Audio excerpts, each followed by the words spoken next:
Alors, avant de commencer, je voudrais dire que le cours est dédié à la mémoire de Yosef Ben Arosh Bar Aïcha, qui est le papa de Arthur et de Jean-Claude et des autres frères. Et voilà, les Louis Nishmato, parce que ce vendredi prochain, c'est sa Askara. Alors que le limou sur les Louis Nishmato. Voilà. Alors voilà comment ça marche. La Migila qu'on a étudiée la semaine dernière, il y a 2 semaines, le traité de Talmud Ta'anit, parlait de Tisha B'Av, entre autres. Ta'anit, c'est tous les jeûnes, tout ce qu'on faisait pendant les jeûnes. Et à la suite de ça, la Mishnah va nous dire la chose suivante.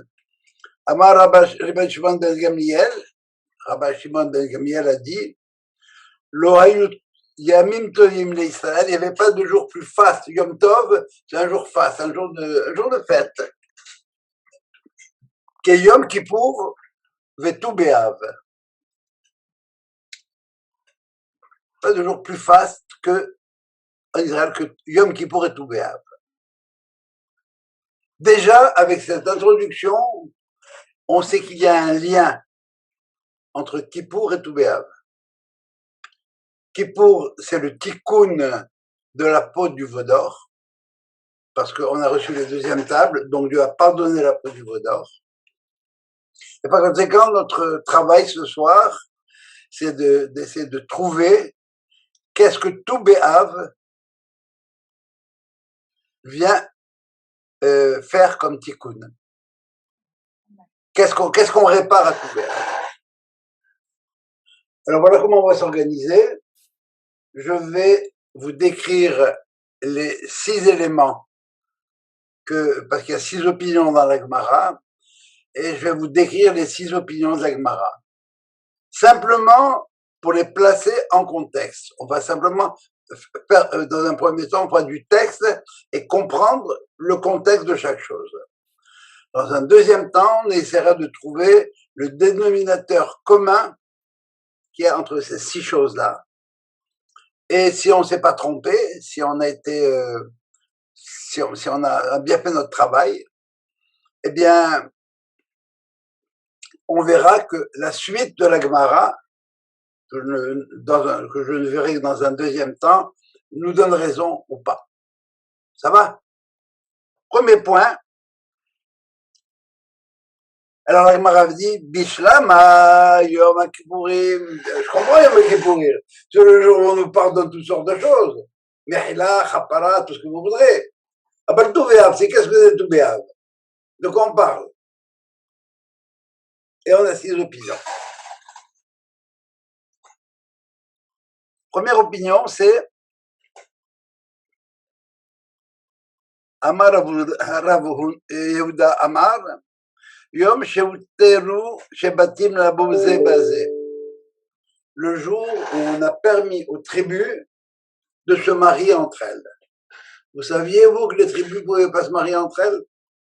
Non, probablement pas. Sauf que, si on a fait attention à la paracha Matot Massaé, à un moment donné, on réalise que les fils de Tselofhad sont allés voir Moïse et lui ont dit, regarde, tu as demandé qu'on partage la terre envers tous les hommes, si tu veux, mais mon père et moi, notre père à nous, ils sont 5 filles, eh bien, ils n'avaient pas d'enfants. Il n'y avait pas de garçons. Alors, donc, par conséquent, on n'aura pas droit à l'héritage parce qu'on n'a pas de garçon. Moïse ne répond pas, c'est pas répondre.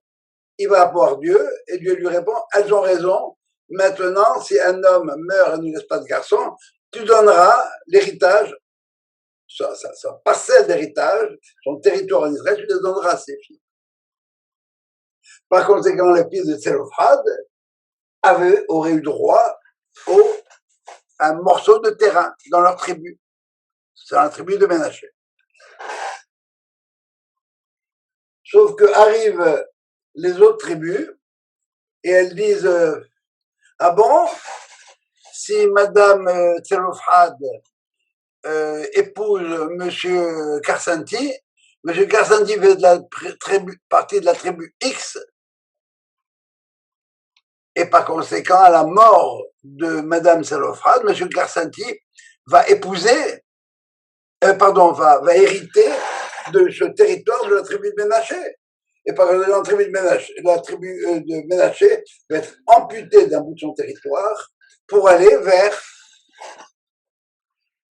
la tribu de M. X. Et Dieu répond, Moïse répond, Dieu répond, je ne me rappelle plus. Vous savez quoi? Elles se marient avec qui elles veulent, mais de leur tribu. Personne d'autre.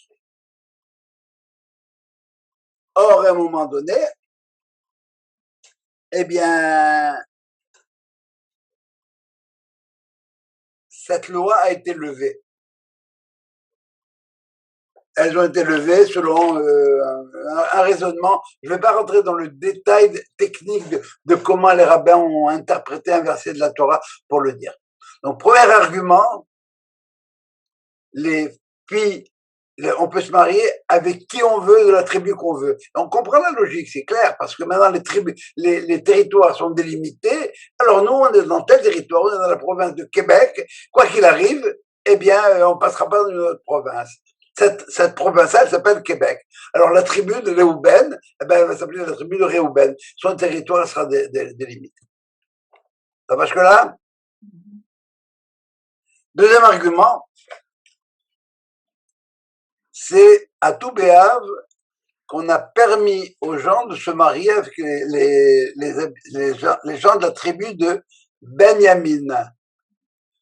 Autrement dit, il y avait eu un décret qui interdisait à toutes les autres tribus de se marier avec quelqu'un de la tribu de Benjamin. Pourquoi? C'est l'histoire de ce qu'on appelle Pileget Begiva. Il y a un bonhomme qui est là avec sa concubine, il va il passe par la tribu de Benjamin, personne ne lui offre l'hospitalité, il dort dans la rue, et le lendemain matin, on réalise que sa concubine a été violée par tout le monde. Qu'est-ce qu'il fait? Il prend la concubine en question, il la découpe en morceaux, et il l'envoie à toutes les tribus. Regardez ce qu'on m'a fait dans la tribu de Benjamin.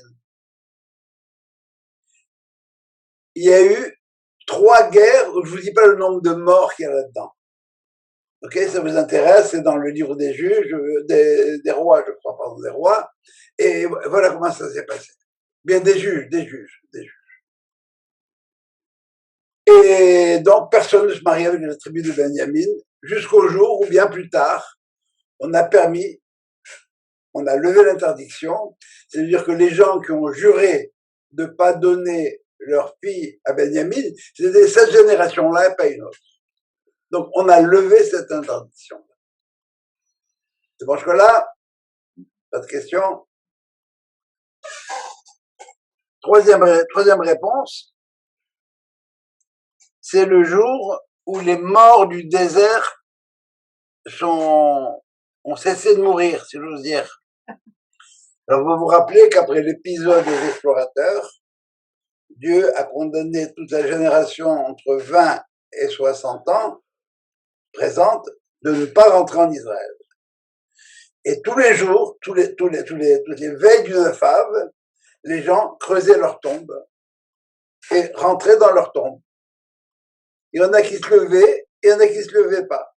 Et le lendemain matin, on disait, allez, qu'on sépare les morts des vivants. Et puis voilà, les morts des vivants. Alors il y en a qui étaient morts et les autres étaient vivants. Et à la 40e année, en fait c'est la 39e année, à la 40e année, ils se sont tous mis là-bas dans leur tombe, et que les morts se séparent des vivants, il n'y avait plus de morts. Alors, on s'est gouré de la date. Ils n'avaient pas le calendrier, ils n'avaient pas Google à ce moment-là. Alors ils ont attendu un jour de plus. Et quand à Tou B'Av, Tou c'est le 15, Tou ça veut dire le 15 du mois d'Av, ils ont vu la pleine lune, ils ont dit alors c'est sûr maintenant, on est loin de Tisha B'Av, par contre il n'y a plus de morts. et la Gemara continue à dire qu'à partir de ce moment-là, Dieu a recommencé à parler à Moïse comme il lui parlait avant.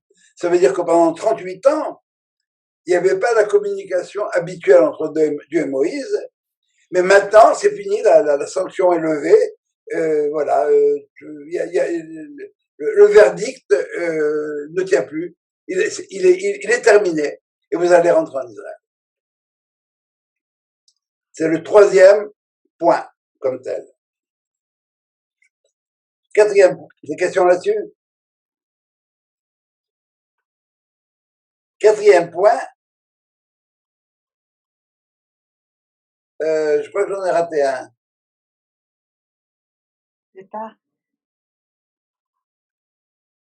Non, je me pas, excusez-moi. La quatrième explication, c'est la date où Hoshea ben Ela a ramené les sentinelles. Alors, bon, je donne le point de départ.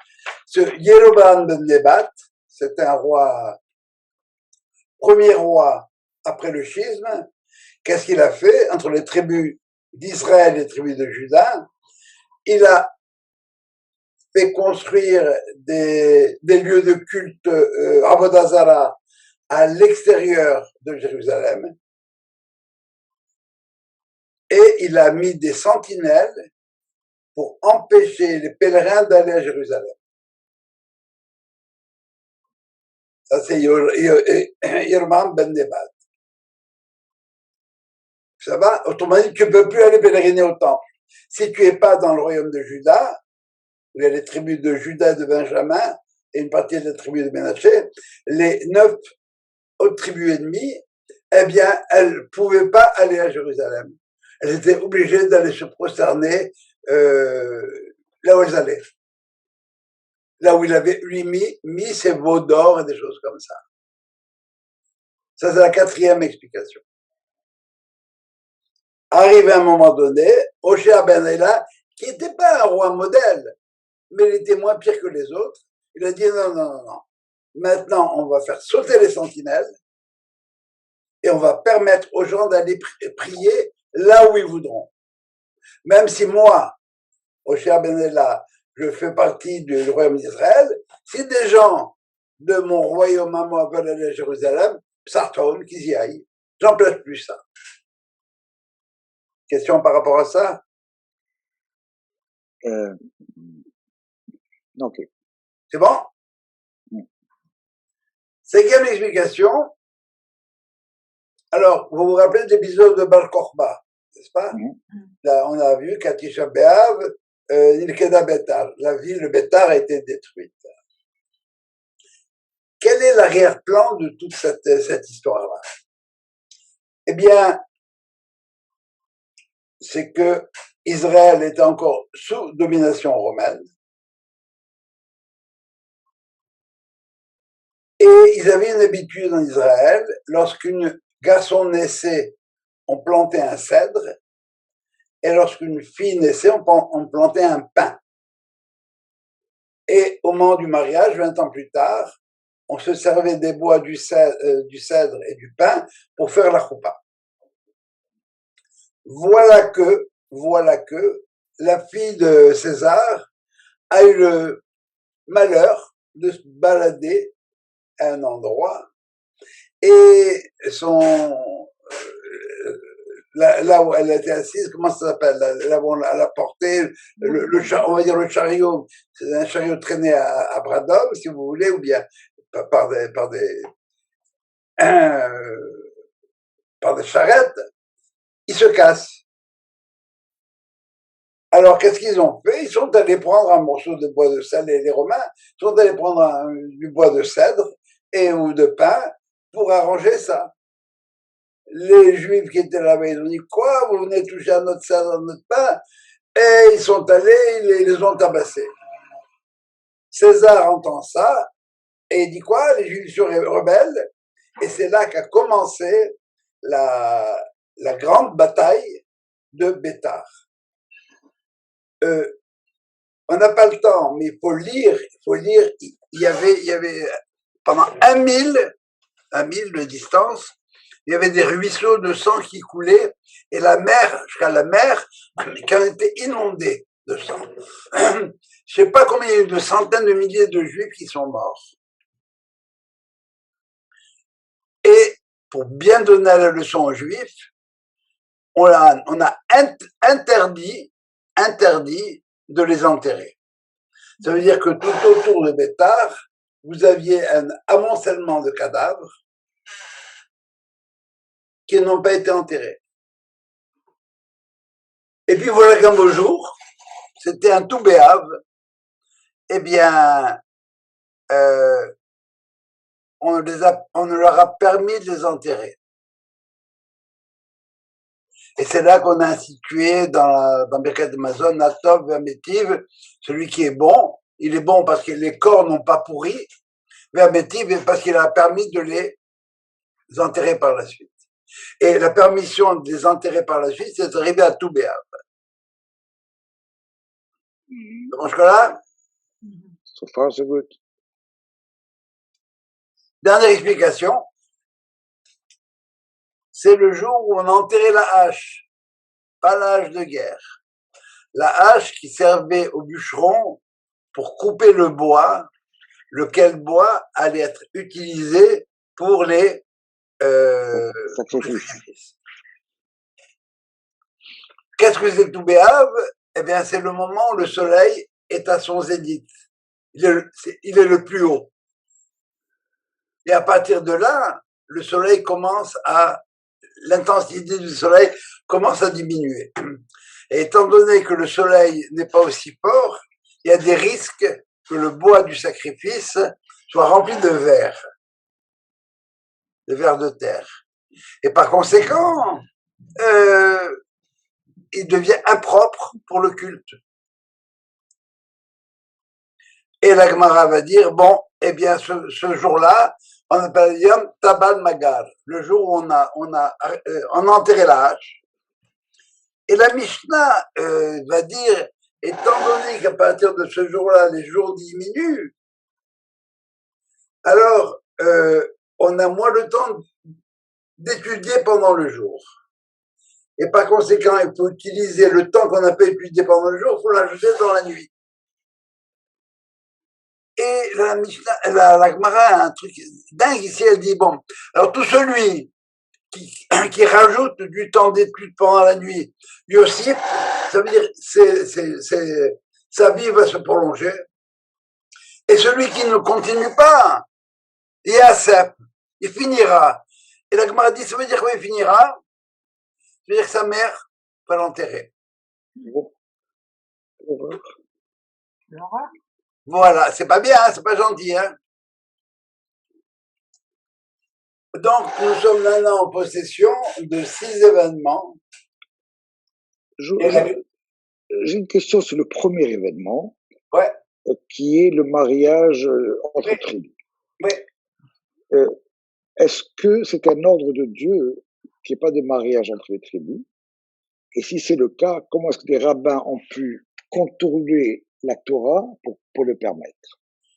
Alors, c'est l'ordre de Dieu qui est ponctuel. Maintenant, on n'est pas encore rentré en Israël. Et les rabbins trouvent un drache, si tu veux, le drache est dit,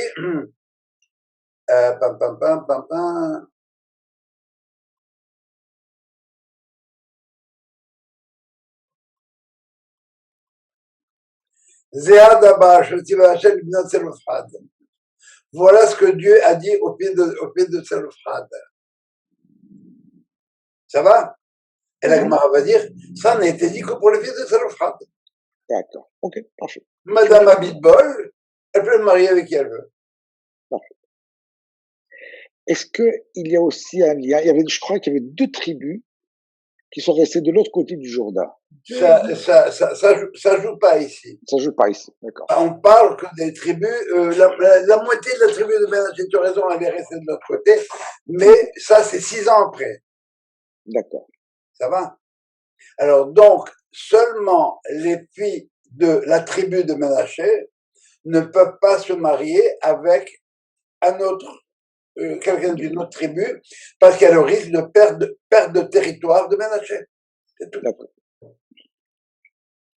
D'autres questions? Alors maintenant, challenge. C'est quoi le dénominateur commun à toutes ces choses-là? La date. Pardon? La date. C'est ça, tout bien. Absolument, c'est bien. Alors, ça veut dire que à une date donnée, on sait qu'il y a des dates qui sont propices à certaines choses. On va pas refaire le coup de Pessah et puis Hanouka, hein, on sait. C'est la période pour. Bon, très bien. Alors, tout Béav, c'est une date qui est propice à quoi? Renouveau? Non. Pardon. Non, c'est le pardon de quelle faute? Tout ça. Le renouveau, Alors, dans quel sens? tu vois, j'arrive pas à trouver le lien avec lorsque la dernière, ils sont pas morts, ils ont attendu, la nuit est arrivée, donc c'est le renouveau, la nouvelle lune. Mariage, non. Je pense, Jo, qu'on pourrait parler du fait qu'il y a une ouverture qui se fait dans les différents événements. On passe d'une situation de fermeture à une situation d'ouverture. Bravo, bravo, bravo, Sarah. Oui? Tu veux employer le mot que j'emploie habituellement pour ça? Ah, c'est de la différenciation à l'indifférenciation. Exact. Bon, je suis très Wow. ravi qu'il y en a qui s'en souviennent. Parce que c'est pas la première fois que vous écoutez le cours, pour certains. Mais c'est bien que ce soit resté. Effectivement, tout Béav, c'est le bon moment pour passer du différencié total à l'indifférencié. Alors, on va y aller tranquillement. C'est quoi le mariage libre dans le premier cas, entre les tribus? C'est un tikkun d'un sectarisme tribal. Oui. Sectarisme tribal dans le premier exemple. Et c'est l'intégralité de mon territoire. Tu ne touches pas à mon territoire. Et à cause du fait que tu ne touches pas à mon territoire, je ne peux pas me marier avec n'importe qui. Dans le deuxième cas, c'est quoi? Mais excuse-moi, ça veut dire que c'est vicié depuis le départ. Pourquoi? Mais on divise la terre entre les tribus, et puis chaque tribu a raison de vouloir défendre son territoire, et donc ces mariages entre filles et garçons de différentes tribus, bah, ça crée un balagan. Comment garder ton territoire si tu t'en vas avec ton... Si ton mari habite Chibougamau et que tu veux l'épouser, tu veux aller habiter à Chibougamau, où il est le problème? Les femmes vont suivre leur mari. Maintenant qu'on a permis le mariage entre les tribus, maintenant que la terre a été vraiment bien divisée, il n'y a plus de problème. Ben oui, parce que Non. les Télophrades se marient en dehors de leur tribu. Alors, si elles se marient en dehors de leur tribu, on est avant l'entrée en Eretz Israël, ou bien tout à fait au début de l'entrée en Eretz Israël, le territoire n'a pas encore été déterminé. Et si le fils de Tselophrad, elle a comme héritage, si tu veux, de leur père, la partie qui est la ville de Québec, par exemple, ça va? Quand elle se marie avec quelqu'un qui vient du Minnesota, eh bien, enfin pas du Minnesota, je sais pas, de Colombie-Britannique, eh bien à ce moment-là, cette partie du territoire va aller à la Colombie-Britannique. Et on veut rester au Québec, nous. Mais maintenant qu'on a établi clairement les frontières entre les différentes tribus, tu te maries avec qui tu veux, et le territoire, tu vas sur ton mari dans sa tribu. C'est pas plus compliqué que ça. Ça répond à ta question, Sylvia? Sauf pour les filles de Tselophrad. Encore une fois, elles ne sont plus là. Elles ne sont plus là maintenant. Pourquoi Parce que à quel moment ça a été levé? Au moment où les frontières tribales ont été faites, alors que la distribution des territoires s'est faite par tirage au sort. Ah bon? Par conséquent, ça va, la tribu de Ménaché, par conséquent, son territoire il est délimité. Et la tribu de Hacher aussi. Mais si la fille de Tselophad se marie avec quelqu'un de la tribu d'Hacher, elle va habiter chez Hacher, mais l'intégralité de la tribu ne sera pas touchée. Mais Joe, Oui. J'ajouterais pour Sylvia, en fait, la loi a été faite pour les filles de Tsélophane parce qu'elles héritaient. Mais autrement, c'est juste pour elles. Après, elles devaient se marier avec des gens de Ménaché, de leur tribu. Mais les autres tribus se mariaient entre eux. C'est juste le problème, c'était l'héritage des filles parce qu'elles n'avaient pas de frères. C'est parce qu'elles héritaient. En général, ce ne sont pas les femmes qui héritent, ce sont les hommes. Alors, c'est ce que j'ai tenté de dire tout à l'heure. Ok? Ça veut dire que c'est exactement ce qu'on a dit. Zéa Dabar.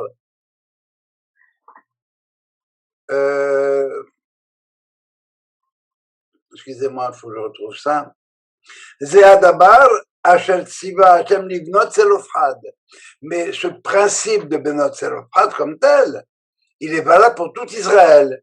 Si quelqu'un de la tribu de Hacher, un homme de la tribu de Hacher meurt sans laisser de garçon, ce sont ses filles qui vont hériter. Et par conséquent, c'est valable pour, à partir de l'exemple, le fils de Tselophad, mais à l'époque, avant la conquête, c'est valable pour toutes les femmes, pour toutes les femmes de toutes les tribus qui vont hériter. Si tu es de la tribu de Hacher et que tu hérites, tu peux pas te marier avec quelqu'un de la tribu de Benjamin, par exemple. Avant que les frontières ne soient établies. C'est clair? Ça va, Sarah? Oui, merci. Le deuxième point. Ça, c'est le deuxième. Alors, ça, c'est le troisième maintenant. Alors, le premier, c'est, encore une fois, ce que j'ai appelé le sectarisme tribal par rapport au territoire. Oui. Ça va? Le deuxième, c'est quoi? C'est un surprotectionnisme. Une surprotection des gars de ma tribu. Les gars de Binyamin, si ce sont des assassins, je ne vous les livre pas. Il n'y a pas d'extradition. Ah, ils ont violé la loi, ils ont fait une horreur. C'est pas important. Moi, je protège les gars de ma tribu. Touche pas à mon pote. Touche pas au pote de ma tribu. Ça va jusque-là? Donc, les autres tribus ont décrété de ne pas se marier avec les gens de Benyamin. Avec les gens qui font du sectarisme tribal, qui va jusqu'à surprotection, pas d'extradition. C'est clair? Donc, vous voyez encore une fois la différenciation qu'il y a ici. Hein? Alors maintenant qu'on est sur la piste, ça devient un peu plus compliqué. Troisièmement, la faute de la sanction des explorateurs.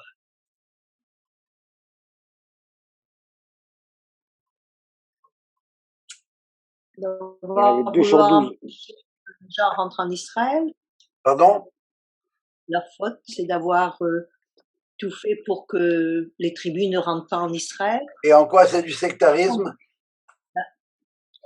Il y en avait deux qui voulaient, mais ils disent qu'ils ne voulaient pas. J'ai pas entendu. Il y en avait deux qui voulaient et disent qu'ils ne voulaient pas. Oui, non, bon, bottom line, ils voulaient pas. Ok. Le peuple est responsable, voilà. Si tu te coupes le bras droit à ta main gauche, elle n'a rien fait, et pourtant ta main gauche, elle va souffrir parce que tout ton corps va souffrir. C'est quoi le refus d'entrer en Israël? On est bien comme on est, on ne veut pas se mélanger avec les autres peuples, on veut rester comme on est. Tu viens de dire.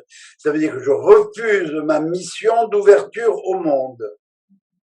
Faut vous rappeler ce qu'il avait dit, Caleb? Même s'ils vont vers des échelles pour monter au ciel, on va y aller. Et on va amener le monde avec nous. On a vu la semaine dernière. avec Zacharie. Qu'est-ce qu'il dit Dieu? Si vous faites ce que vous avez à faire, les peuples du monde vont vous suivre. Chacun va venir, va s'accrocher à un pan de ta chemise, dire je vais te suivre. Non. Les goïms, j'en ai rien à faire. C'est ça ce qu'ils ont dit, entre autres, les explorateurs. Donc ça, c'est pas un sectarisme tribal, c'est un sectarisme national, je veux plus rien avoir à faire avec les autres. Ouais. Mais tu es appelé à être Mamlechet Kohanim. Hein, tu es appelé à être hors la Gola. Oui. Non, je veux pas. Moi, je suis bien dans le désert. Les autres, qu'ils soient marocains ou américains ou tout ce que vous voudrez, ça ne m'intéresse pas. La dimension nationale, le projet de Dieu, c'est son problème. Qui s'arrange avec quelqu'un d'autre, trouve quelqu'un d'autre. Il y a quelque chose que je comprends pas. Vas-y. Mais à travers toute la Torah, on dit et on répète, je donnerai ce territoire au Bnei Israël, Abraham, Isaac et Jacob. Pourquoi est-ce que ces gens, ces explorateurs refusent ou bien craignent que d'autres viennent avec eux, puisque ce territoire est donné. Non, ils craignent pas que d'autres viennent avec eux.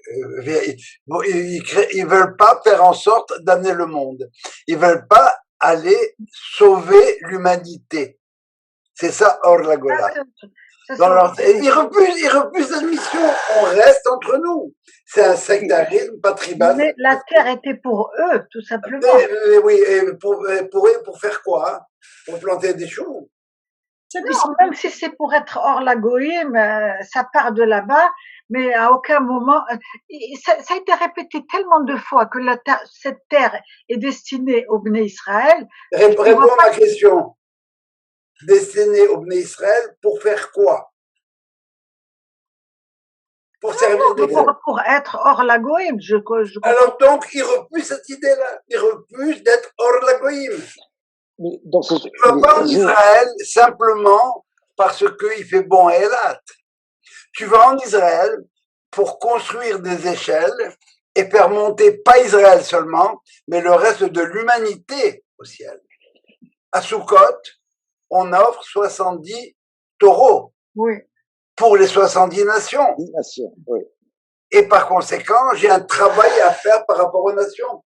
À Sukkot, moi, je viens de me faire pardonner à Kippour, je m'ouvre au monde. Regardez comment je suis. Et prenez exemple, si ça vous tente, come in, you're welcome. Donc ça veut dire que ça, c'est une extension du tribalisme. D'abord, c'est un refus entre les tribus, maintenant c'est un refus de l'ensemble par rapport au reste. C'est pas, je viens de le dire, c'est pas un sectarisme tribal, c'est un sectarisme national. National. C'est une extension. En Israël, moi j'ai mes vaccins pour le Covid. Il peut y avoir ce qu'il y a à Haïti, où vous voudrez. Rien à faire de ça. Ça ne m'intéresse pas. Je m'occupe de moi, de mon peuple. Et donc, si on revient à celui d'avant, est-ce qu'on pourrait dire que chacun, c'est une extension du précédent? D'une certaine manière. Ça ouvre, ça agrandit. Oui. Ça marche. Ok. Number 4. Le quatrième, vous rappelez ce que c'est? C'est les sentinelles qui empêchent les gens d'aller à Jérusalem.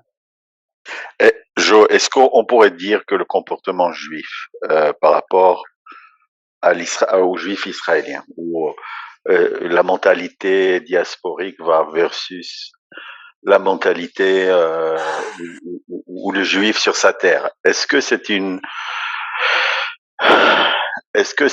le judaïsme versus l'israélité, est-ce que c'est une refus de l'universel? Ça veut dire que quelque part c'est un refus de l'universalisme. La pensée juive, quand elle est détachée de la terre, elle est sectaire. Non, parce qu'on se considère toujours aujourd'hui, nous aussi, comme diaspora d'Israël. Tu veux parler d'aujourd'hui? Oui, par exemple. Non, mais bon. Alors, mais je veux dire, oui. Aujourd'hui, mais je me considère pas en exil. Je me considère comme faisant partie de la diaspora d'Israël. Et c'est pour ça que je donne un appel juif. Oui. Parce qu'il y a une partie qui va aller en Israël. Comment? Mais si je me sens pas sioniste ou je m'attache pas à je veux dire, c'est un sectarisme juif aussi. On peut contester ça, pas juste politiquement, mais encore une fois, tu vas voir en Israël des gens qui vont pas être d'accord de rayonner. On s'occupe de nous d'abord. C'est ça. Je m'occupe qu'il n'y ait plus de Shoah. Ça va, ça? Alors, je veux pas aller en Israël. Encore une fois, si je reviens à la question de Sylvia tout à l'heure, pourquoi je vais en Israël? Pour attirer les goïms. Ça se fait pas du jour au lendemain. On commence à avoir des petites bribes, les Émirats rejoignent, etc. Ça commence à peine, il y a des bribes, mais voilà, c'est ça. Ça va? Donc, au moment où la Gemara est écrite, ça, c'est clair. Alors, ceux qui arrêtent maintenant, les gardes qui empêchent toujours de passer. On est au niveau point 4 maintenant, c'est quoi? C'est ça. C'est encore une fois, c'est un rejet, c'est une barrière. L'intégrisme religieux. C'est l'intégrisme, ça. Je veux pas que tu ailles à Jérusalem. Tu veux aller à Bethel ou ailleurs, là où j'ai mis mes idoles, moi. C'est ma religion, c'est pas la tienne. Je suis coupé de toi. Le royaume d'Israël et le royaume de Juda, le royaume d'Israël qui est dissident, d'accord, avec le fils de Salomon, eh bien, rien à voir avec vous autres. Tu veux être religieux, tu veux prier ton Dieu, tu veux le prier comme moi je veux. Avec les veaux d'or là-bas. C'est la fin de l'intégrisme religieux. Tu fais ce que tu veux. Tu veux aller prier, c'est ce que font les Arabes aujourd'hui. Tu peux pas monter au Harabaït. Il y a un problème. Bon, maintenant, on y arrive un peu, mais voilà. Tu montes pas là-bas. Et hors de l'islam, pas de l'église, point de salut. Non, mais attends, mais ceux qui ont péché, c'était des juifs. C'était un intégrisme religieux juif entre juifs. Non. Mais absolument, c'est bien sûr. Mais pourquoi aujourd'hui les Satmar, ils sont. Tu as ta réponse? Ils donnent leur ticket, ces gens-là. Oui, c'est la religion, c'est comme je veux. Surtout pas à Jérusalem. C'est pas les voir. Ça va? Donc, on voit l'intégrisme ici. Oui. On refuse de s'ouvrir. Le deuxième, il arrive, il a dit non. Tu fais comme tu veux, Habibi. Encore une fois, toutes ces étapes que je suis en train de décrire maintenant, c'est des points de départ. À partir du moment où j'ouvre, bon, il y a des gens à Jérusalem qui vont pas aller au Kotel non plus. Ils vont pas aller au temple. Bien sûr, ils vont pas aller au temple. Ils veulent pas aller au temple. Ça va. Mais on attend que le temple, il est là, que tout le monde rejoigne, et Baruch haba pour tout le monde. Point 5, c'est la hache. Oui. Non. Mais c'est quoi, Joe, excuse-moi, mais c'est quoi la raison, par exemple, qu'ils disent qu'on ne veut pas monter à Jérusalem? Quelle est leur raison? Tu parles de quoi? Tu parles de Yeroboam ben Nebat? Oui. Oui, même parce que nous, les Juifs, c'est comme ça qu'on prie. On prie pas à Jérusalem. Ce qui passe le temps, ça nous intéresse pas. Et non seulement ça nous intéresse pas, on est contre. Oui, mais c'est quoi la raison valable qu'ils ont pour ça? C'est quelque chose qui tient Je viens de te le dire. Tu peux pas prier comme tu veux.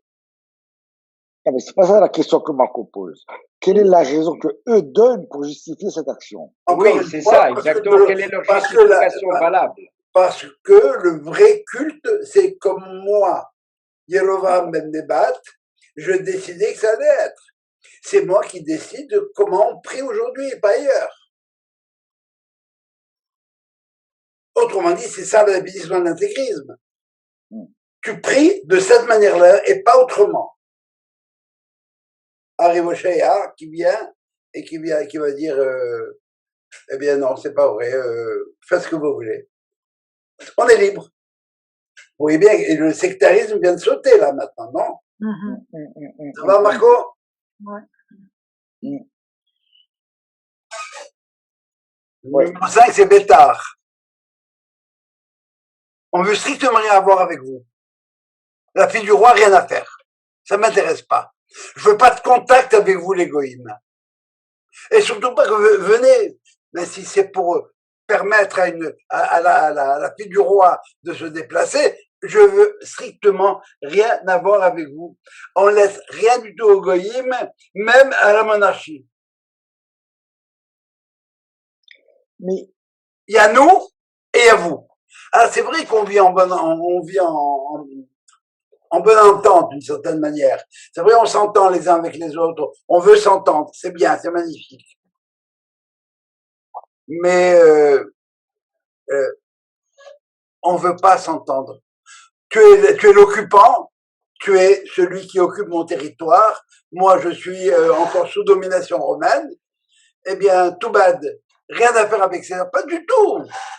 Fais comme les rabbins font. Va voir César. Fais-toi copain avec lui. Fais en sorte que ça s'arrange avec.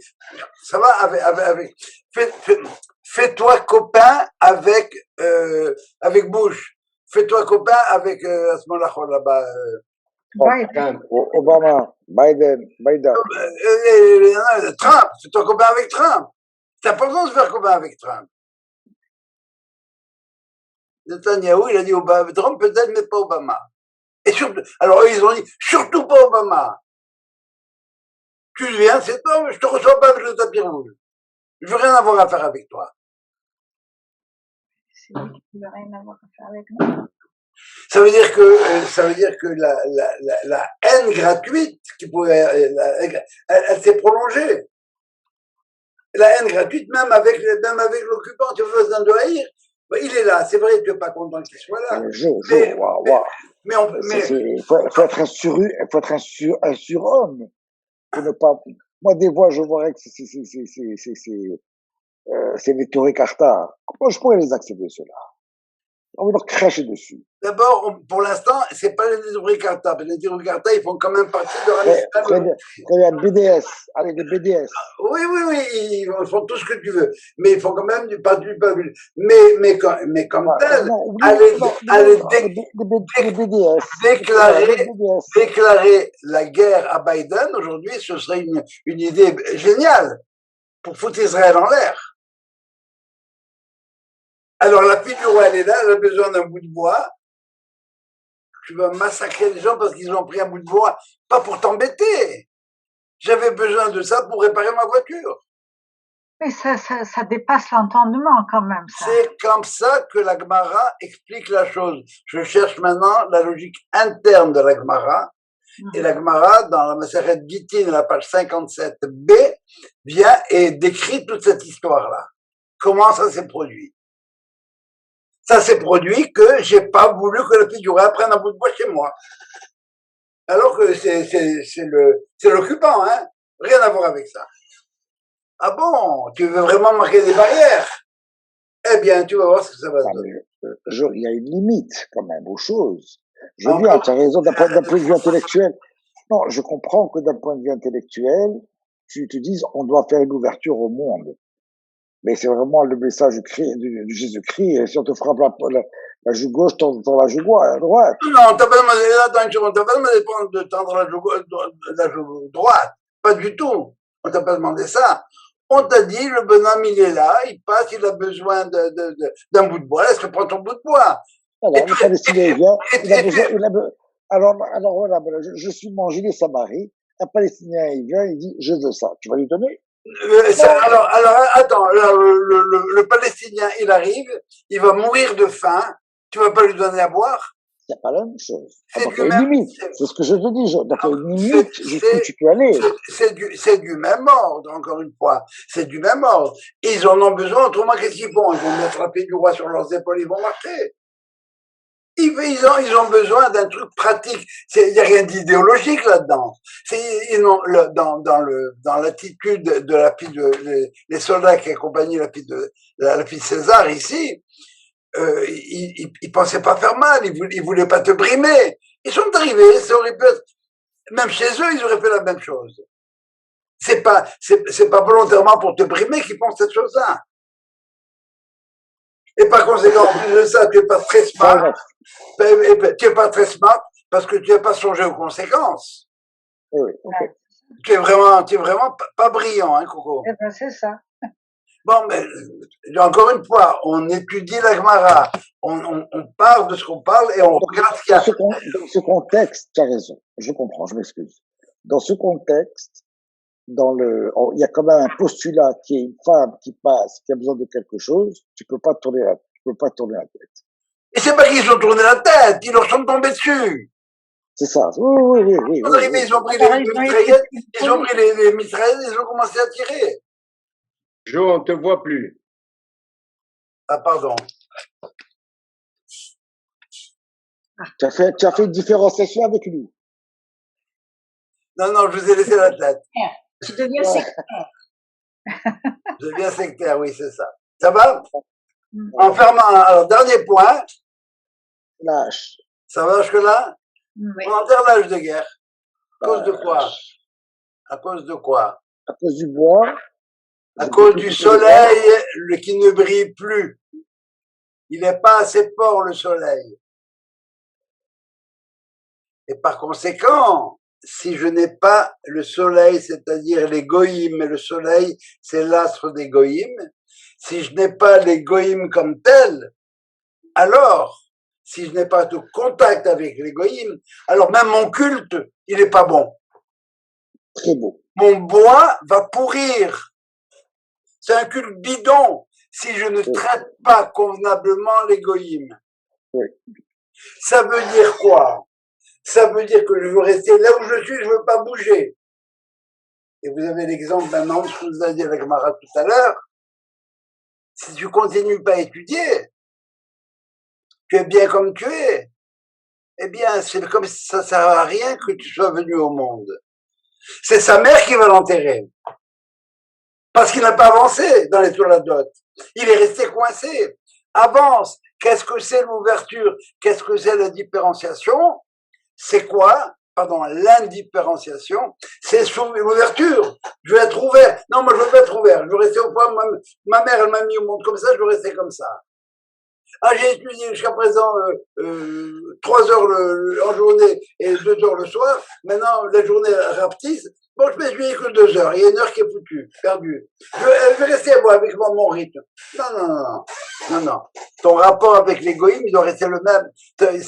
Tu dois continuer à avoir un rapport avec l'égoïsme parce que tu dois penser à eux en même temps que tu vas faire ton culte.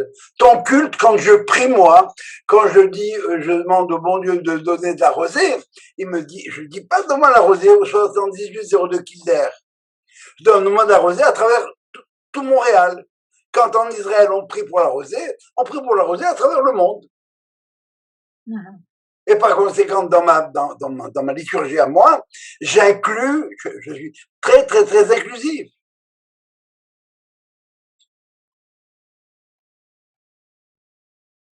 Yeah. Voilà, jusque-là, on a étudié les 6 causes et j'espère qu'on a réussi à montrer le dénominateur commun. Ça veut dire que on passe à Toubéad. C'est un moment propice à l'indifférenciation. Alors, on va voir si on s'est trompé ou pas. On va lire la suite de la Gemara maintenant.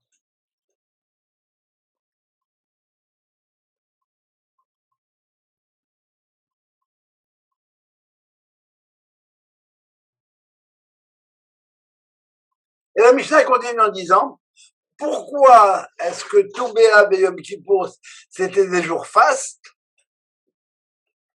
Eh bien, c'est le moment où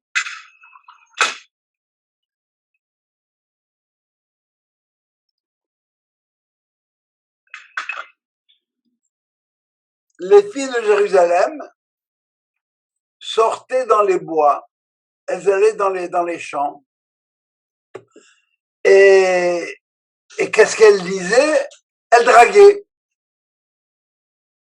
Tous les gars qui n'avaient pas de compagne, qui n'étaient pas mariés, ils allaient là-bas Et on va voir ce que disaient les filles par la suite. Hein. Elles disaient, viens te marier avec moi. Et on va voir dans quel contexte là. Et qu'est-ce qu'elles faisaient? Eh bien, elles allaient dans les champs, elles étaient toutes habillées en blanc. Mais personne ne portait ce propre robe à elle. La fille du roi, elle donnait sa robe à la fille du Cohen, du Cohen en chef. La fille du Cohen en chef, Cohen deuxième qualité, etc. Toutes les hiérarchies, les unes se passaient leur tenue par rapport aux autres. Et c'était des vêtements blancs, et c'était des vêtements qui devaient passer par le mikvé. Un genre, t'inquiète pas, peut-être tu as peur que ma tenue, je l'ai portée pendant que j'étais impur, ou j'étais nida, eh bien voilà, je l'ai lavée, puis maintenant tu peux la porter. C'est du blanc. Le blanc, c'est pas une couleur. C'est la couleur la plus indifférenciée qui soit, numéro 1. Deuxièmement, il n'y a plus de hiérarchie sociale. Où est le problème? Il n'y a plus de politique correcte non plus. C'est plus les mecs qui draguent. Même les filles draguent maintenant. Ça veut dire, on ouvre les barrières.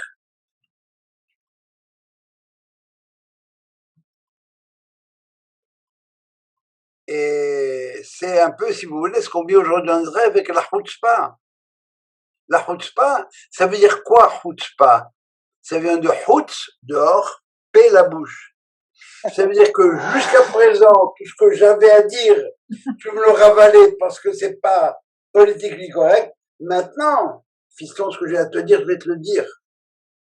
Parce qu'il n'y a aucune raison que je le cache, je le pense. C'est ça, chutzpah. Ah, mais avant, on n'osait pas le dire. Au nom de quoi c'est les gars qui doivent draguer les filles? Pourquoi si une fille, elle veut me draguer, elle ne peut pas me draguer? Pourquoi les femmes ne demandent pas en mariage? Elles demandaient en mariage. Et c'est l'homme qui régularise par la suite la bague, tout ce que vous voudrez. Le féminisme avant l'âge. J'entends pas. Je dis le féminisme avant l'âge. C'est bien avant. Je sais pas comment vous étiez, vous, à 10, 12, 13, 14 ans. Moi, je me rappelle de sacré balade avec des copines le jour de Kippour, hein. Parce que tout le monde était à la synagogue, on avait un moment creux, eh bien, on va se promener, quoi. Je me rappelle très ça, moi aussi. Hein? J'ai fait très jeune, j'ai fait à Casa la même chose. Eh ouais, mais voilà, c'est l'endroit, bon. Ouais. Alors, mais ça vient de là. Alors, donc, c'est Yom Tov. Et c'est ça, Tov. Mm-hmm. Tov, ça veut dire que c'est bien. Tov, ça veut dire que j'ai pas de contraintes. Alors, vous voyez que c'est encore une fois, toutes les barrières sont en train de sauter l'une après l'autre. Alors, elle sortait, elle dansait dans les champs. Et qu'est-ce qu'elles disaient, les filles? Alors, les plus belles parmi elles disaient, regarde la beauté, c'est la beauté qui compte. Chez Naïcha, elle a Léophie, une femme n'est là que pour être belle. Ça veut dire quoi? Bon, mais si je suis belle, t'inquiète pas, tu vas avoir de beaux enfants. Alors, come on, baby. Celle des grandes familles, qu'elle disait, t'occupe pas des apparences, regarde la famille, regarde dans quelle famille de quelle famille je viens.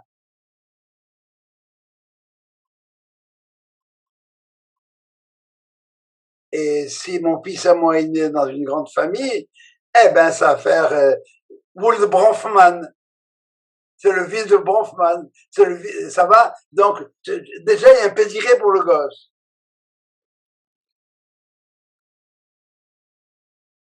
C'est les Mechoharot, celles qui sont pas très jolies. Elle disait, mariez-vous les Shem Shamaïm. Vous devez vous marier. Vous n'êtes pas comme tel. Mais à une condition. C'est que vous nous pariez de belles parures.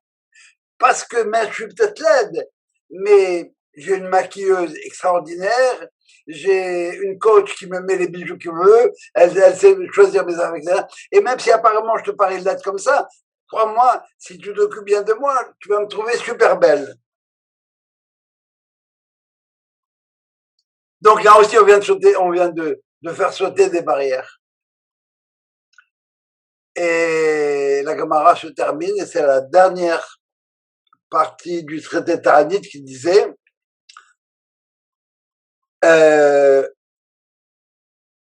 Amar Oula, le fils de Rabbi Eliezer, il dit comme ça, Atid Hakadosh Baruch Hu la'asot mahol tzadikim. Par la suite, à la fin des temps, Dieu va faire un cercle pour les tzadikim.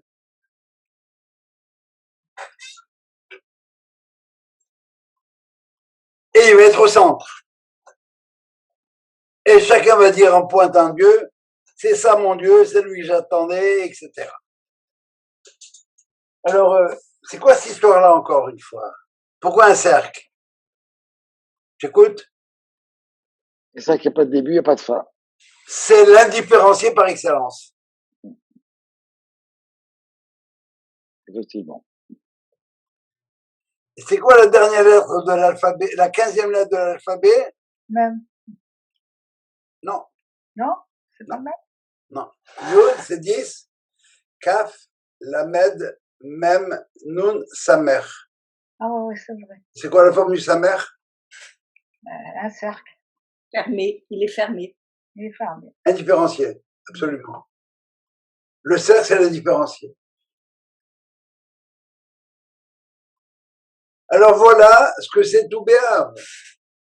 C'est le jour de l'ouverture. Il n'y a plus de politique correcte, il n'y a plus de ségrégationnisme. Voilà. Alors, c'est la Saint-Valentin à son meilleur. Ça veut dire que tout est permis. Il est interdit d'interdire. Go ahead, avance. Alors, et donc, le lien avec Kippour? Kippour, encore une fois, c'est le pardon d'un sectarisme particulier. Qu'est-ce qui a fait qu'on ait voulu faire qu'ils ont voulu faire le Vaudor? Ben, c'est que c'était Moïse et rien d'autre. Ils avaient oublié le bon Dieu derrière. Alors, on ne suit que Moïse. Tu as parlé à Marianne tout à l'heure? Oui. Excusez-moi une seconde. Bon, je crois qu'elle a répondu. Ça va? Qu'est-ce que c'est que la faute du Vaudor? C'est quoi? C'est que nous, on a un chef, on ne croit qu'en un seul, un intermédiaire, c'est Moïse. Il peut y avoir personne d'autre. Et qu'est-ce qu'il a fait Moïse? Il nous a constitués en tribu, en une tribu. C'est le tribalisme, si tu veux, poussé à son maximum. Moïse, c'est le chef de notre gang à nous. Mais c'est l'individu. Ils n'ont pas été voir plus loin. Ils ne savent pas que Moïse, c'est juste envoyé de Dieu. Oui. Ça va, ça? Alors, dernier clou à l'édifice, c'est que on a deux fêtes qui sont tout quelque chose. On a tout Bishvat et tout Bishvat. Voilà. Qu'est-ce qu'ils ont de commun, tout Bishvat et tout Béav? Alors, c'est les fruits, tout Bishvat et tout Béav. Et tout Béav, on vient de le voir. Ouais. Ok? Alors, les fruits. Et le renouvellement? Oui, le renouvellement. On va essayer d'aller un petit peu plus loin. C'est que tant tout Bishvat que tout Béav, alors tout Béav tombe exactement 40 jours avant le 25 Elul. Ça va? Oui. Vous pouvez compter, c'est 40 jours avant le 25 Elul. Qu'est-ce que c'est que le 25 Elul? C'est le début de la création du monde. Le premier Tishri, c'est pas le jour numéro 1 de la création. C'est le 25 Elul qui est le jour numéro 1, et le premier Tishri, c'est le jour où l'homme apparaît. Ça va? Et pourtant, pendant la prière de Rosh Hashanah, on ne fait que dire Ata Olam. Yom Harat Olam, parce que le monde, s'il n'y a pas un être avec une conscience pour en prendre conscience, il n'existe Absolument. pas. Ouais, magnifique. Magnifique. Ça va? L'univers ne tient que parce qu'il y a la conscience humaine. Parce que je suis là. Oui. Vous aussi du reste. Ça En va? fait, oui. Ça Et rejoint la qu'est-ce qu'elle nous dit, la Torah? Là, le Talmud nous dit que 40 jours avant la conception du bébé, on a dit, là-haut, la fille de celui-là, elle va être mariée avec celui-là. Bat Peloni. Donc, il y a un premier matchmaking qui a été fait 40 jours avant. Wow. Et par conséquent, c'est un jour qui est propice au matchmaking. Ça, c'est l'opinion, ça, c'est l'opinion de Rabbi Yezer, je crois, qui dit que le monde a été créé en Tishri. Mais il y en a un autre qui dit non, le monde a été créé en Nissan. Et le monde Nissan, bon, c'est le monde de la nature. Or, 40 jours avant le début du monde de la nature commence à travailler en soubassement. Ça, c'est tout Bishvat. Qu'est-ce qu'on fait à tout Bishvat? Manitou appelle ça la faute de l'impatience. Ben, on s'est dit, le monde va commencer à fleurir. Et il n'a pas encore fait, mais il va commencer à fleurir. Et par conséquent, 40 jours avant, eh ben, il y a la graine, si vous voulez, qui est là, et qui attend 40 jours plus tard que l'arbre pousse. Donc, vous voyez, le lien qui est entre tout Bishvat et tout Béab, c'est 40 jours avant la création du monde, d'abord pour les êtres humains, d'un côté, et de l'autre côté, pour la nature. Et on retrouve la même idée. 40 jours avant, ça plante. C'est planté, c'est là. C'est un point de départ. Ça va éclore par la suite. Magnifique. Voilà, Rabotaï. Une question. Tobéav, c'est pas ce Shabbat, c'est pas le 15 av. Absolument, c'est ce Shabbat d'Afrique. Ah, c'est ça, parce que c'est le 15 av.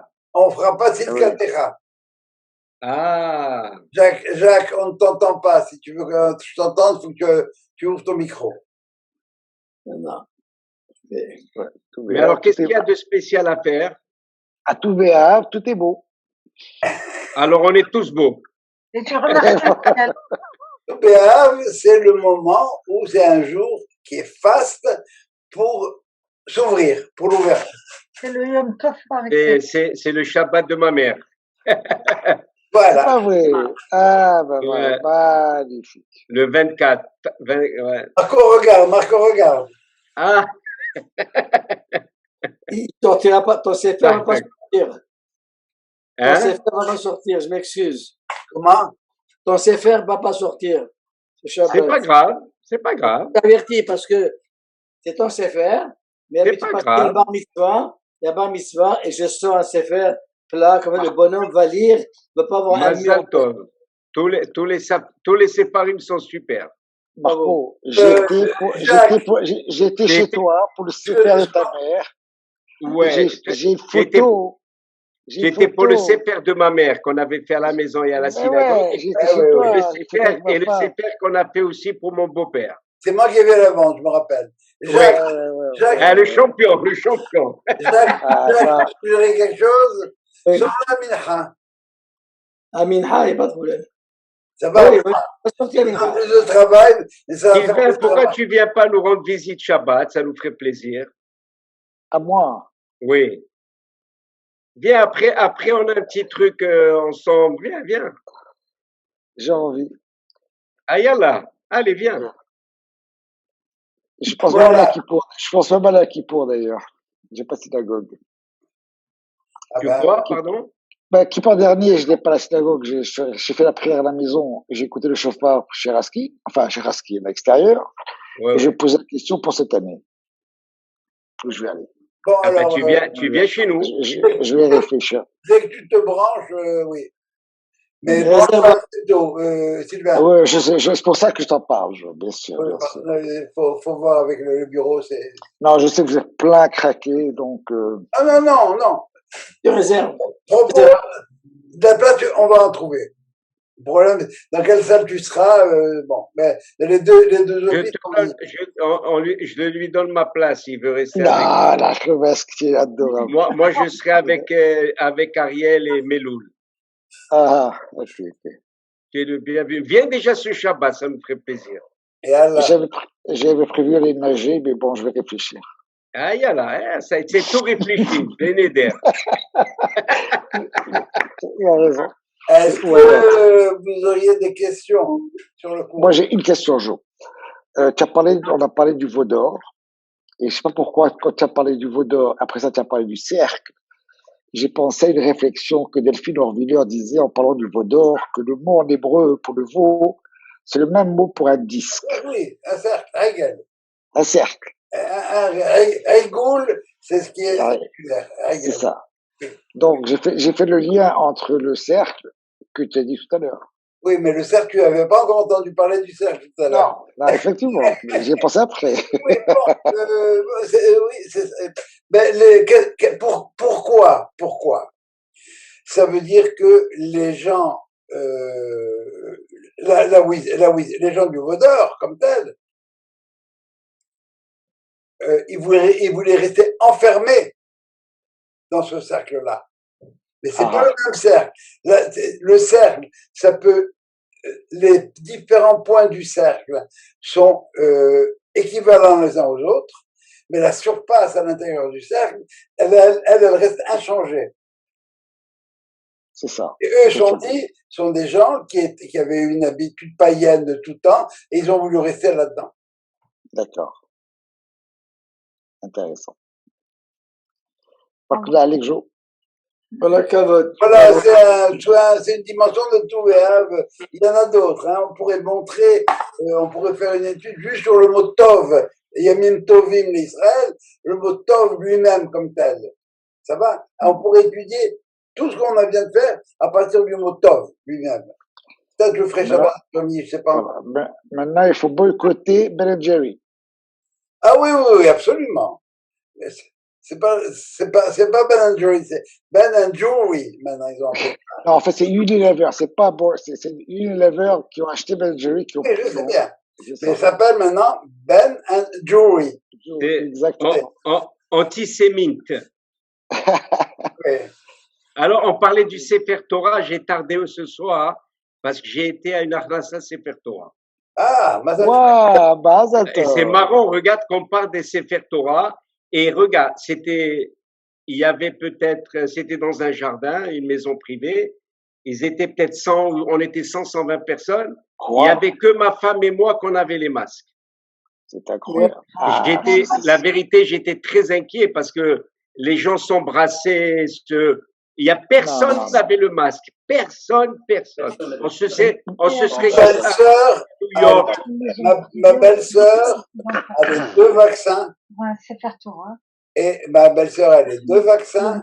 Elle a attrapé le Covid parce que là où elle était, chez sa fille, en Floride, ils ont invité des jeunes. Voilà, et là, c'est vrai que grâce à ces vaccins, ce qu'elle a eu mild, c'était pas très. C'est une grippe, elle a eu comme une grippe importante. Mais elle était pas bien. Dolly était très inquiète pour elle. Très inquiète. De qui tu parles alors? Nathalie. Wow. De qui? Nathalie Davis. La sœur de. Marco, c'est pour ça que j'ai peur de la synagogue, la vérité. Non. Excuse-moi, Sylvain Mehila. Alors là, mon ami, le plus sécuritaire, c'est la synagogue. Parce que les gens, ils me font rire. Ils me disent, il y en a, ils vont à Costco. Ils vont faire les marchés. Il y en a qui sont partis même voir les matchs de hockey. La synagogue, il n'y a pas plus sécuritaire. On est à 2 mètres. Il y a les masques. Il y a les produits. Je te promets que tu les mets à chaque fois. D'abord, c'est très simple. En 1 an et demi, il n'y a pas eu un seul cas dans la synagogue. Un Magnifique. seul. Dans la synagogue, je parle. Hein, je parle pas à l'extérieur. Oui, je comprends. Il n'y a pas eu un seul cas. Et tout le monde respecte et tout le monde à sa distance. Il n'y a personne qui va venir te voir t'embrasser ni tes trucs. Il y a aucun Et problème. même toi, tu vas pas m'embrasser. Marco, tu vas me voir, tu vas pas m'embrasser, la promesse. Bientôt. Je te taquine. Alors, je te promets, je te jure, j'étais inquiet. J'ai un quart d'heure, 20 minutes. J'ai dit à ma femme, je m'en vais. Tu veux rester? Moi, je rentre à la maison. En fin de compte, bon, c'est honteux parce que c'était de la famille de ma femme. Je suis resté 3 quarts d'heure, je suis parti. J'ai rien touché. J'ai rien touché de ce qu'il y avait dans le. C'est pas sérieux. Rien. Pas un masque, rien. Avec plein d'enfants de Bakla, il n'y a pas de problème. Mais c'est inquiétant. Franchement, c'est inquiétant. Je comprends. C'est une vraie urgence, il y a une nouvelle vague. Hein. Je ne sais pas. C'est nous qu'on a un problème. Oui, Nessim, je t'écoute. Non, en fait, je répondais à Sylvain et je voulais lui dire que j'ai recommencé à sortir et aller dans les synagogues et que j'ai fait ma tournée et j'ai entendu des commentaires, mais c'est le seul endroit, c'est Or Haim, où j'ai une tranquillité totale que, en général, je n'ai pas nulle part et je n'ai pas eu nulle part. Peut-être chez Raskin, je suis pas rentré, je ne sais pas. Mais le seul endroit où c'est vraiment, et une petite synagogue où je prie à Shabbat, la suite de Hebrew Academy, et puis mais très sérieux. Mais il faut faire attention beaucoup aux enfants, beaucoup aux enfants. Non, moi je suis retourné que pour le Kaddish pour ma mère, c'est son année, et mon père il y a pas longtemps. Et pour marier de la Filalo, c'est tout. Mais j'ai fait attention, mais bon. D'abord, on est vaccinés, je présume tous. Oui. Moi, je continue à porter le masque dès que à peu près n'importe où. J'ai failli mettre le masque pour donner le cours, mais ben, ça va. On est vaccinés. Je suis pas positif. Vous voulez lui parler? Bon. Joe, merci beaucoup pour ton cours. Joe, merci beaucoup. Très bien. Je l'ai déjà écouté plusieurs fois, mais c'est jamais la même chose et c'est toujours mieux avec toi. Merci. Alors, je vais vous dire, je vais vous raconter une petite anecdote. Le rabbin Nataf, que j'aime beaucoup, il est très bien ce rabbin-là. Le rabbin Nataf, une fois, il m'a dit que il faisait une dracha, il y a un type qui s'est levé dans la synagogue, il dit, mais tu l'as déjà dit il y a 2 ans, cette histoire-là. Répète. Je lui dis, qu'est-ce que tu lui as dit? Il dit, j'ai pas répondu. Je lui dis, mais non, il y a une réponse. Il y a écrit, Wu Haya Omer, dans le Pirkei Avot. Wu Haya Omer, ça veut dire quoi? Ça veut dire, il avait l'habitude de dire, tu dis, et tu redis, et tu dis, et tu redis. Et je suis certain que parmi vous, il y en a beaucoup qui ont déjà écouté le cours. Mais tout le monde ne s'en souvenait pas. Et si je le refais l'année prochaine, probablement que la mémoire risque de faire défaut un petit peu. Alors, oui, il faut le dire. On a dire, avec naturellement toujours un petit... Et nous, Jo, on n'est pas les mêmes que l'an passé. Donc, même si on écoute la même chose, ça ne rentre pas de la même façon en nous. C'est vrai aussi. Tant mieux. Et je crois que je fais perception des choses. Merci, Jo. Allez. Merci. Allez, portez-vous bien. Shabbat shalom. Sylvain, samedi, si Dieu veut. 120 ans. 120 ans pour ton père. Merci, Joe.